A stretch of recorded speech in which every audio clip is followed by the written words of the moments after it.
Hey you, welcome to Shades of Content, a show that teaches entrepreneurs how to effectively use content to market their business and stay content while doing it.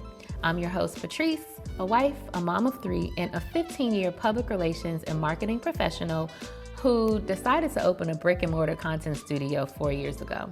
And I honestly haven't looked back since. Join me as I share my experiences and the experiences of other entrepreneurs who, like me, are navigating this maze of owning a business, running a family, and trying to stay sane and healthy while doing it.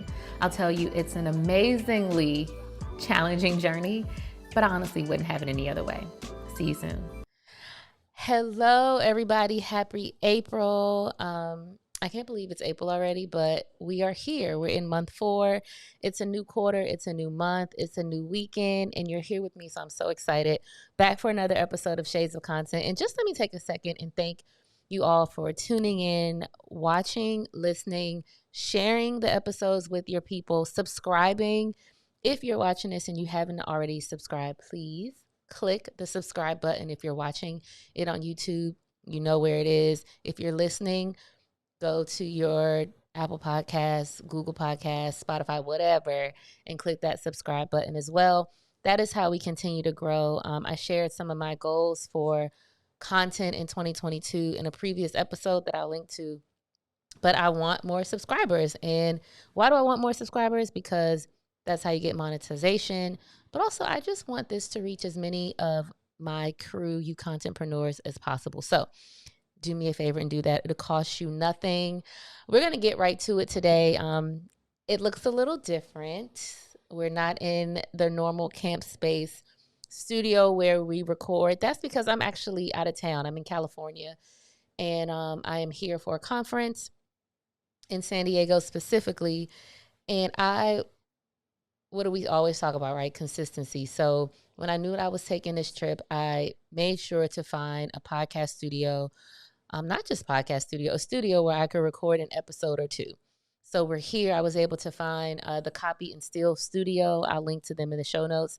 Amazing duo. And I was able, honestly, I had found another space to record like 3 weeks ago.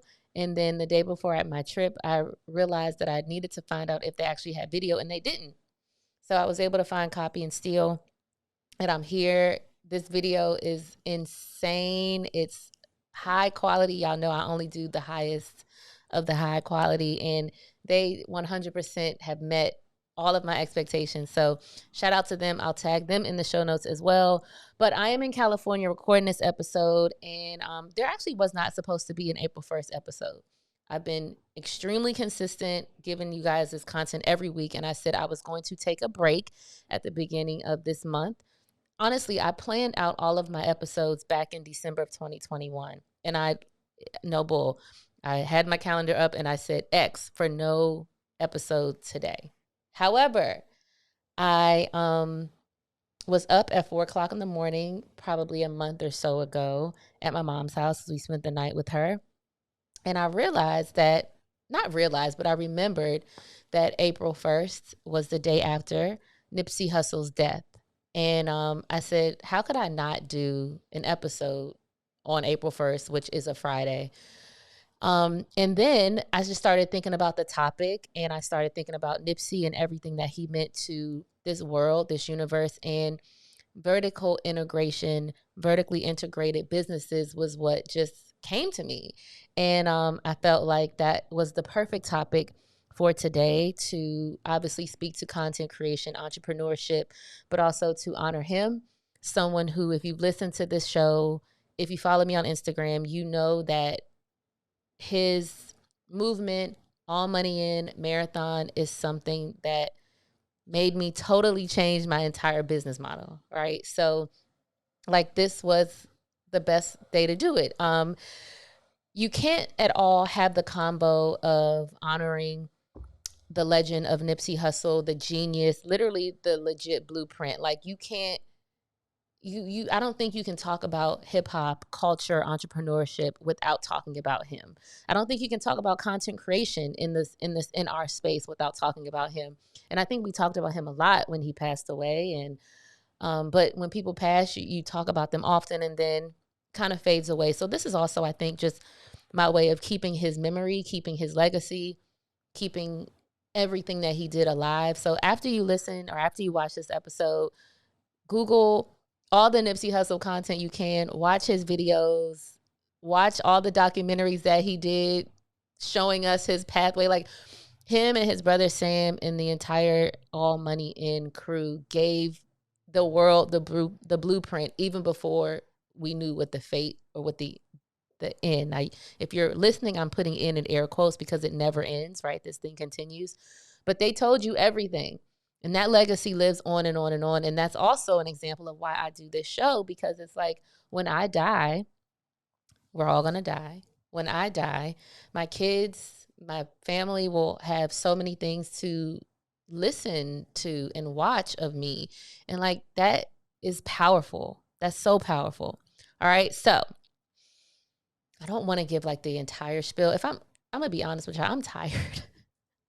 I was on a long flight. I had a layover. I missed my first flight, but we made it. Thank you, Lord. We made it. But I am tired and I'm a little hungry. But like we always say, that consistency is so important, and I'm here, so I'm gonna show up for you guys. So quickly, I'll give you a little prior knowledge of my relationship to Nipsey Hussle, right? So I always knew who he was. I didn't listen to his music. I knew at some point he was Lauren London's boyfriend. I knew they had a baby, and also their son, his first name Cross is my baby's middle name, which I don't think I realized that at the time, but that's not really relevant here. I remember when I was opening my business, Camp Space, which at the time was a co-work space, I remember him opening a co-work space, Vector 90.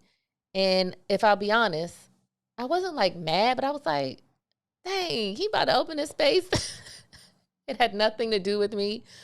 But it was just very interesting. And I kind of was like, dang, they getting all this press. I want to get some press for my space too. Whole time he's he's a whole rapper. Like, he's a celebrity. Of course he's going to get the publicity. But it also just kind of was like, wow, there's this rapper, who is opening a co-work space. And that was just the first connection. And then I realized that he bought the strip mall, which was also just so like, wow, because I, at some point, wanted to purchase the building that Camp is in. I don't really want to do it too much anymore. Maybe not. I don't know. But that was just like another connection point. So I remember when the Victory Lap released, I downloaded it, but I didn't listen. I may have like gave it like a halfway listen in the background, but I didn't really pay attention to it. So then you fast forward a year and he passes away. And that gives me an opportunity to literally engulf myself in every single thing that was him, his movement, his family, all of the things. And my mom, a couple friends of mine, we were like, really, I think the entire world was really into, because our eyes were open because we didn't know the impact of everything that he was doing. And shout out to those people who had been a part of that movement from the beginning. Like, it's just really amazing to see. But so I really just kind of learned all I could. I remember the day of his funeral, my mom came over and we got takeout and we watched it from start to finish. The day after the funeral, I'll never forget, I was going to my in-laws' house to pick up my babies, and I played Rocket Love from Stevie Wonder, and that's the song that Stevie Wonder sang at his memorial service, and I cried. I cried like a baby. And I think I know why, right? It's just this emotional. I had just heard the song being sung at his service, and then you listen to the words and, this love is taken from you. I mean, it was crazy. And so his life literally just totally signified this passion, this maniacal persistence, this maddening vision, because I do believe that everything that happened in his life, he saw it. Like, I believe it. Like, he was very vocal with what his vision was and what he was building. And so I know that I am trying to model the things that I do after that. And there might be some pivots here and there, but the end goal is always to create content that helps entrepreneurs, helps Black millennial entrepreneurs create content that lives beyond me, and then create these physical spaces where people can create the content that helps them grow their amazing businesses. And telling the stories of those people through this show is something that I'm passionate about. And when I think about, even if I didn't know what I was doing 10 years ago, it kind of all led to this, right? So All Money In was, I think, really pivotal, not in a mainstream way, while what they're doing is mainstream, but it's like this underground way of having all of your businesses connected, this vertically integrated business model that I think is overlooked. And I think that we always want to do all these other things. Like we want to do this, we want to do that, we want to do that, but we're not thinking about how do we bridge the gap and make sure that they're all feeding off of one another. But even before that, you have to think about like how does this make sense? And does it even make sense to start something else if this one thing ain't right? Right. So after Nipsey Hussle passed away, he passed away in March of 2019. And then in in July of 2019, I said to myself, I'm going to change my business from a co-work space to a content studio. And I had known that I kind of needed to do it, but I was a little hesitant because I'm like, oh my God, does that mean all the branding is going to change? Am I totally changing my business? Like, what does that mean? What does that look like? People going to think I'm crazy. But I made the announcement so that first year, I made the announcement. Okay, so on his birthday, August 15th, 2019, I had a tribute art show for him. And I had all these different artists create these beautiful pieces of art that honored him. So on that event, August 15th, 2019, I made the pre-announcement, I guess, that Camp Space was going to be a content studio.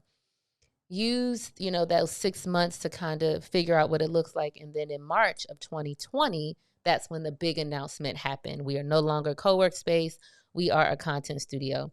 Do people still call it a co-work space? Yeah, they do. And, you correct them. It's all good. But the reason why I decided to make that change, and if you've listened to the show, you've heard this story before. As a co-work space, I was making $200 per month off of one member.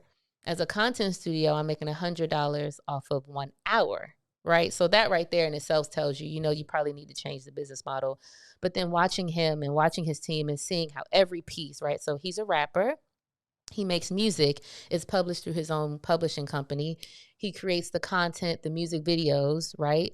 Himself. He's wearing all the clothing in the music video. So then he now has a store, in store, as well as retail, online, e-commerce, where people are now purchasing all the clothes that he's wearing. I believe they had a marijuana line. Like I said, they're producing the content. They own all of that. They have the co-work space. There's just so many different ways that they're all like working together. And even from the real estate side, like all of the businesses that are in that strip mall they own the strip mall. So like, even if it's not a business, a marathon or a business that they own, they're making money off the rent that is being paid by other landlords. And I'm sure there's so many other like connection points there, but that's just an example, right, of how your business can be vertically integrated. And for me, like, as I think through it, my main business is Camp Space, right? So Camp Space that's where you come to shoot your content, right? But once you come there and shoot the content, you are going to take that content and then spread it out for the world to see. So now you are advertising my space for free. You've paid me to now advertise for me, right? Because you're now either going to email us the pictures or you're going to tag us. So we're going to repurpose it and we're going to use it in all of our marketing campaigns. So now vertically integrated, now I have free marketing, check, but I've also made money, check. And then we create this thing called Black Girl Holidays, which I don't have a copy with me, but it's in the show notes if you want to buy one.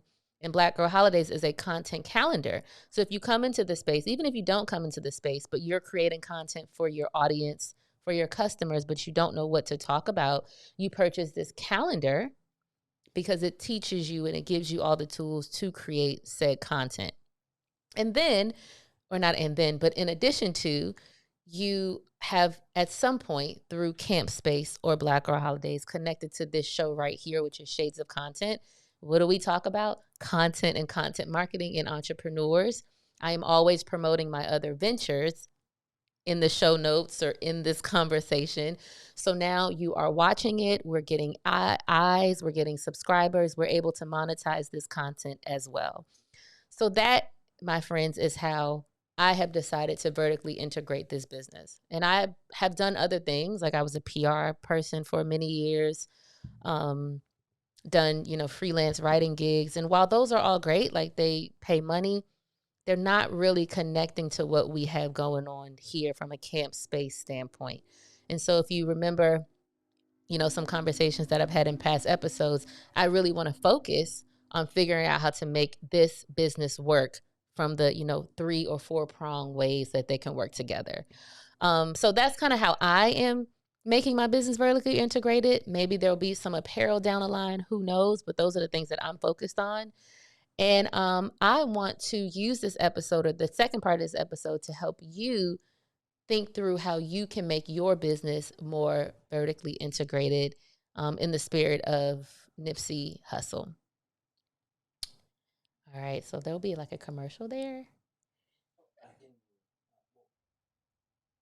All right, guys, we're back. And so I'm going to get into now just like some tips on how you can make your business vertically integrated. And while I was on the break, I actually was just having a conversation with the engineer of this episode, and he reminded me of how Elon Musk, the founder of Tesla and SpaceX, is like keeping everything vertically integrated, right? So I believe, what do you say? Like the waste from SpaceX goes into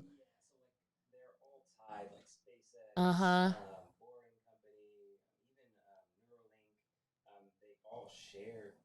Yeah. Mm-hmm. It's smart. It's like use all the resources that come from what you created. You know what I'm saying? And like maximize the potential of every single thing that you can do. Because chances are, if you're able to, first you have to invest, right? You're able to invest and then create these systems that have their own mutually exclusive arms, but all, like I said, work together. It just makes so much sense. So I don't know if you guys understood that, but if you're tracking, then good for you. Um, so I created a list. There's 6, actually 5 short tips that I think that you should think about and follow if you are trying to think about how do you make your business vertically integrated. And here they are. So number 1, pick the main thing. You have to know what your foundation is.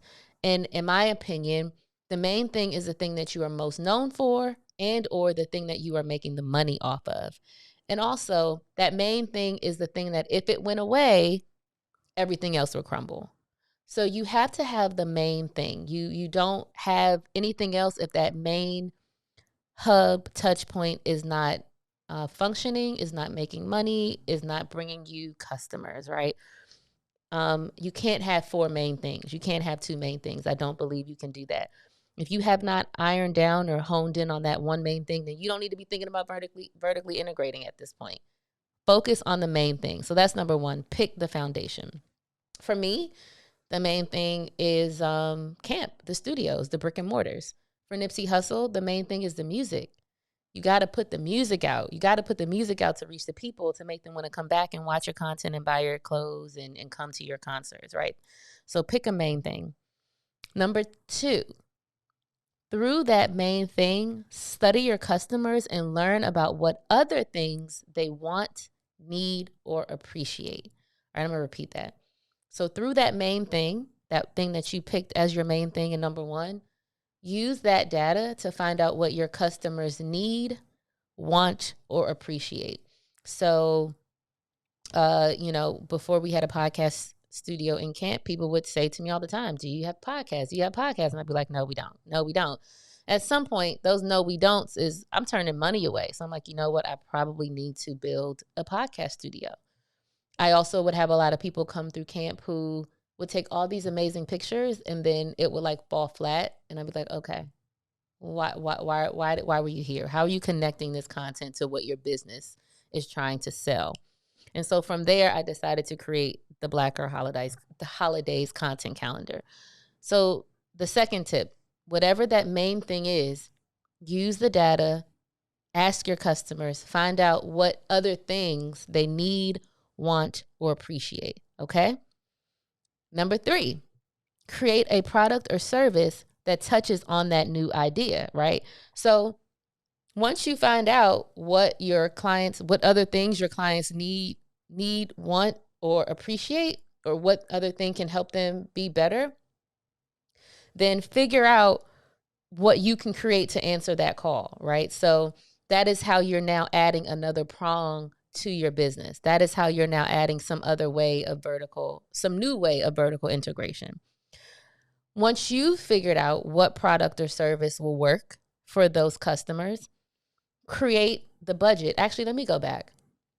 Once you've created that other product or that other service that you can offer as a subsidiary to the main thing, pick a few of your loyal customers to test it out on. I don't believe in just throwing something out in the market without doing some type of surveys, without having some feedback, or without testing it out to the customers who are already going to be like serving you or giving you that great feedback. So if you've said to yourself, well, you know what? I do great nails. Doing nails is the best. That is my main thing. But I know that my customers want to be able to have these really funky designs without sitting in the chair for 2 hours. Maybe I should just create these funky decals that can be a subsidiary, right, of my main thing. Pick 20 or so customers that you know will give you great feedback. You can test the product on. You can use their testimonials. You can get some pictures of the samples. Test it out on them to see if it works, okay? So that's number 3. Create the product and then test it out on your loyal customers. Number 4, create a budget. Create a budget and save money so that you can bring this new product or service to fruition. There's nothing worse than deciding you're going to do something, mapping it all out, and then having to figure out how the hell you're going to pay for it. Like, in a perfect world, you have reserves already set aside. You have like a fun money business pot that you can pull from for new ideas, but that's not always the case. So once you've decided what this additional service can be based on what your customers are already telling you, or based on what you know to be true about what they need, then start putting some money away so you can really have a great rollout to this product or service, so you can really build it out, so you can make sure all the systems are talking to one another. It would really suck if you like started to, and I'll use the nail example, right? You started to promote this new nail decal service that you have, and then you spent all this money in marketing and taking pictures, but there's no way for your customer to easily add it on to their appointment, right? Like, because you also want to make it easy for them to buy this new add-on, right? So invest, save the money so that you can make sure you can pay for this new product or service. Nipsey Hussle made money making music, going on tour. You got to spend a lot of money to have a clothing line. So you can't wear a marathon sweatshirt in a video without having a place for people to go to purchase it as soon as they see it. You got to put that infrastructure in place. You got to put the e-commerce in place. You got to take the branding pictures. You got to do all of those things. The trademarking, like all of that stuff has to be in place and has to be paid for before you go out and announce this new thing. Okay. So make sure you have the money to pay for it. And honestly, start setting the money aside now if you know that you want to go along this path of having a few other arms of your business. Okay. Number 5. I told y'all we're going to get right to it with this episode. Number 5, put it out there as a natural addition to the already existing business model. This is not a new launch. This is not a brand new business. This is really an add-on that will help your customers, like I said, get what they need, want, or appreciate. This shouldn't be blown out as this whole separate thing, because then it's now coming across as a new main thing. It's not a main thing. This is just a new way of vertically integrating what you already have, right? And as far as I hope that this becomes an entirely new, amazing revenue stream for you. in your business. And maybe it does become like this entirely different business that has its own employees and things. But for now, we're thinking about how do we vertically integrate? How do we add on services and products that can work together? Possibly can they work on their own? Yes. But they're able to bring in other pieces of money and revenue for you. And also, I think that having vertically integrated businesses allows you to reach new customers, right? So where I have a content studio, at this point, it's just based in the DMV area. Those people come to camp. They know camp. But when we create this content calendar that is a physical product as well as a digital product, that can reach the world, as well as this podcast. So this podcast is produced by Camp Space, but it can reach everybody. And if we decide to open new camp spaces in other locations, there will be people in those locations that have seen or heard this podcast. So they're already going to be able to connect with it. So that's another benefit of vertically integration. It doesn't always mean that you're selling. It can mean marketing. It can mean free promotion. It can mean partnerships. It can really be anything else that offers multiple opportunities for your business or services to naturally touch your customer. That was a bar. I'm going to say that one again. We have to make sure we clip that one for social media. Vertical integration and vertically integrating your business does not always mean selling and making money, right? It can mean marketing. It can be free promotion. It can mean partnerships, or really anything else that offers multiple opportunities for your business or service or products to naturally touch your customers, right? So think about it. Maybe it doesn't fit your business model right now. I'll tell you, when I was a co-work space, it didn't fit my business model at all. Once we made the shift to be in a content studio, all these different ideas just came into play. I also think that was because making the pivot to a content studio was really what I needed to do. That was me really going down the path of where I needed to be. But I needed to be a co-work space to even get to that point, right? So I don't discount any of it, but just kind of think through it. I'll also say, and I'm speaking from experience here, be willing to let things go when they aren't working, okay? That'll be a whole nother episode on a whole nother day. But it's like, if things don't fit the puzzle, because vertically integration to me also means like these puzzle pieces just fitting, like it just all makes sense. And if these things ain't fitting, then throw it away, right? Like me being a publicist was not fitting in the mix of what I was trying to do. I can't promote someone else if I'm trying to promote myself and my business on my podcast in my studios, right? It just doesn't work. So I had to let it go. Do I miss it? Sometimes, but not really, because I'm now able to totally focus on what puzzle pieces really fit in my life and my business puzzle. So yeah, throw it away if it doesn't work.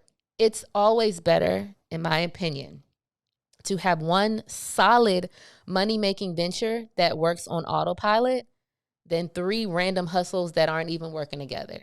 And we are in this world of like hustle, get it out the mud, do this, do that. I'm about to do all of these things. And I get it when it makes sense. I understand sometimes you got to have 4 things popping so you can pay this rent, so you can save this money, so you can build that business. But I also believe that once you're able to focus on that thing that is going to serve you, serve your customers, and make money on autopilot, then that's when you can start to like think about those other things. So like I said, if it ain't working, also leave it. It's okay. Pivots are fine. Hashtag pivot Patrice is what I call myself, because I'm gonna switch it up if it ain't working. So you guys, like I said, this isn't going to be a long episode. I hope that it is giving you some information. I think that figuring this out can really bring so much contentment to your business. If you're like me, you have multiple passions, and there's nothing wrong with that. I think people like me, and I think all of us have other things that we like. Like you, I don't think anybody just likes to do one thing. I think we all have multiple things that bring us joy. And feeding those passions and being able to do the different things that you love brings contentment. That brings happiness. That brings peacefulness. But I do believe that you have to do it with intentionality, especially when it comes to your business. Now, if you are just like talking about all the things you like to do personally, then girl, do it. But if we're talking about integrating our personal passions into our business, which is a blessing. And I'm thankful I'm able to do that. Then we do have to be intentional about it, and we have to think about it, and we have to map it out. Like, I'm always, no bull, y'all, I'm always mapping out like what the Patrice Camo Camp Space brand looks like. So it's like there's the circle in the middle with my logo, and then there's this arm, and there's that arm, and there's that arm. And I'll tell you, for the last 2 years, this map hasn't changed. This graphic organizer has not changed, but I draw it probably once a month just so that I can keep my eye on the target of what matters. And I'll repeat myself. So this here, what I'm building right here, one arm are physical studio locations. The other arm is content that you're watching that will be monetized, that will sell and will produce, and it'll just get bigger and bigger and bigger.